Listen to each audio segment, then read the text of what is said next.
عید اب قربانی قریب آ رہی ہے، تو اس کے بارے میں آپ علماء سے سنتے ہیں کہ قربانی کا جو گوشت ہوتا ہے اس کا بھی اجر و ثواب،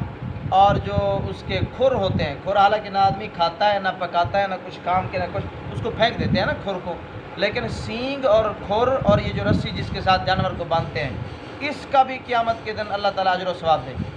اور حدیث میں آتا ہے کہ یہ جو خون ہوتا ہے جانور کے اندر، اس خون کا بھی اللہ تعالیٰ اجر و ثواب دے گا۔ تو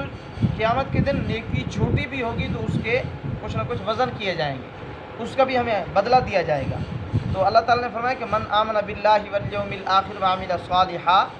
کہ صرف ایمان لانے سے کام نہیں بنے گا، وعمل صالحا، نیک عمل کرنا بھی ضروری ہے۔ اب جو نیک عمل بھی کرتا ہے، اللہ تعالیٰ پر ایمان بھی رکھتا ہے اور آخرت کے دن پر بھی ایمان رکھتا ہے، اس کے لیے کیا ہے؟ اجرہم عند ربہم، ان کے لیے اللہ کے پاس بہت عظیم اجر ہے۔ ولا خوف علیہم، اور نہ ان کے اوپر کوئی خوف ہوگا، ولا ہم یحزنون، اور نہ ہی وہ غمگین ہوں گے۔ اب قیامت کے دن آپ سنتے ہیں علماء سے، حدیث میں بھی آتا ہے کہ نفسی نفسی ہوگی، انبیاء بھی ڈر رہے ہوں گے، یہ بخاری شریف میں ہے کہ نبی بھی ڈر رہے ہوں گے۔ تو دیکھیں ڈر دو طرح کے ہوتے ہیں، ایک ہوتا ہے ڈر کہ میں نے جرم کیا ہے، یہاں پولیس آ گئی، فوج آ گئی کہ اس کو پکڑنا ہے، ایک ڈر ہے کہ میں اس کی ڈر کی وجہ سے بھاگوں گا، ایک ڈر یہ ہوتا ہے۔ ایک ڈر یہ ہوتا ہے کہ میرے والد صاحب نے مجھے کہا کہ یہ کام اگر تو نے نہ کیا تو تجھے سزا دوں گا، اب مجھے والد سے بھی ڈر لگ رہا ہے اور ادھر پولیس فوج سے بھی۔ ایک ہوتا ہے عزت کی وجہ سے ڈر، استاد کا ڈر شاگرد کے دل میں ہوتا ہے، استاد نے کہا کہ منزل سبق تو نے یاد نہیں کیا تو پھینٹی لگے گی،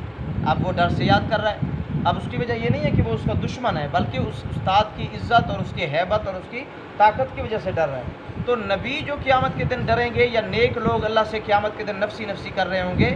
وہ اس وجہ سے نہیں کہ وہ بدکار ہیں، نبی آپ اپنے گناہوں کی وجہ سے نہیں ڈریں گے، نبی ڈریں گے اللہ کی رعب اور طاقت کی وجہ سے، اللہ کی ہیبت کی وجہ سے ڈریں گے اپنے گناہوں کی، اور گناہ گار آدمی جو ہے وہ اپنے گناہوں کی وجہ سے ڈرے گا، اس کو معلوم ہوگا کہ میں نے زندگی کس طرح گزاری ہے۔ آگے فرمایا وَإِذْ أَخَذْنَا مِيثَاقَكُمْ،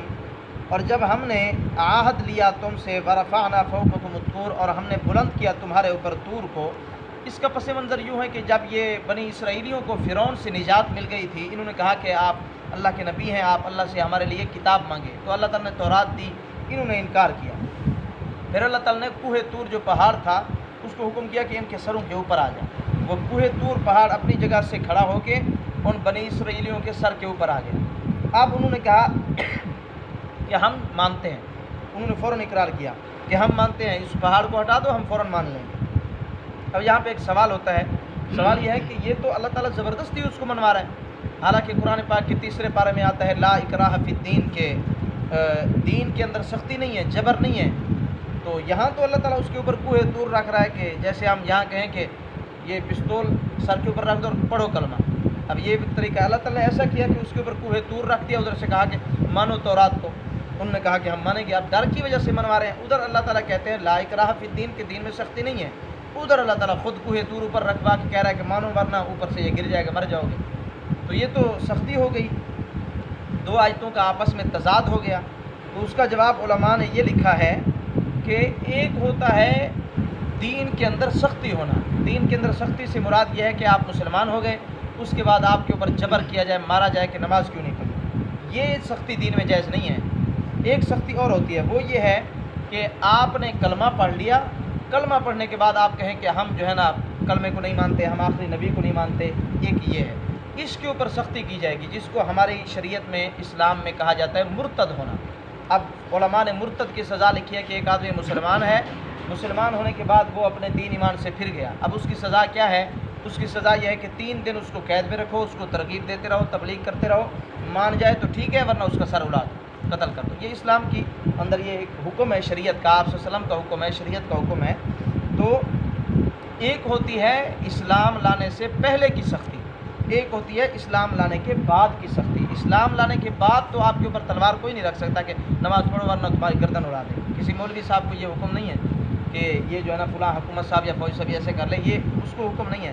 ایک ہے دین کے بعد کی سختی، ایک ہوتی ہے دین سے پہلے۔ دین سے پہلے تو کسی کے اوپر سختی نہیں کر سکتے، مرضی ہے اسلام لائے یا نہ لائے، لیکن جب اسلام لے آیا تو اس کے بعد سختی ہوگی کہ اب اگر اسلام کو توڑے گا تو وہ اسلام کو نہیں توڑے گا، وہ اللہ تعالیٰ کے عہد کو توڑے گا، اللہ تعالیٰ کے وعدے کو توڑے گا۔ اور عام آدمی کے وعدے کو آدمی توڑے تو اس کے اوپر سزا ہوتی ہے، تعزیر ہوتی ہے، جو اللہ تعالیٰ کے وعدے کو توڑے تو اس کے اوپر بھی سزا ہونی چاہیے. تو اللہ تعالیٰ نے اس لیے اس کے اوپر کوہ طور رکھ دیا کہ تم لوگ کلمہ پڑھو، کتاب کو قبول کرو. کلمہ تو پڑھتے تھے نا پہلے بنی اسرائیل، حضرت موسیٰ کو مانتے تھے، تو انہوں نے کہا کہ تورات طلب کرو. تورات آ گئی، پھر انہوں نے کہا کہ یہ تو بڑی مشکل ہے، ہم اس کو نہیں مانتے، کوئی اور شریعت لاؤ. تو اس لیے ان کے اوپر کوہ طور آ گیا تھا. تو شریعت کے اندر سختی یہی دو طرح کی ہے، ایک ہے اسلام سے پہلے، ایک ہے اسلام کے بعد. جو ان کے اوپر کوہ طور اوپر سے آ گیا تھا یہ اسلام لانے کے بعد تھا. اسلام لانے کے بعد سختی ہوتی ہے. اس کے بعد انہوں نے آگے پھر وہ ایک اور واقعہ آ رہا ہے کہ انہوں نے مچھلیوں کے شکار سے اللہ تعالیٰ نے ان کو منع کیا تھا، لیکن وہ مچھلیوں کے شکار ایک ہیلا بہانہ کر کے کرتے تھے. اس کا تذکرہ انشاءاللہ اگلے درس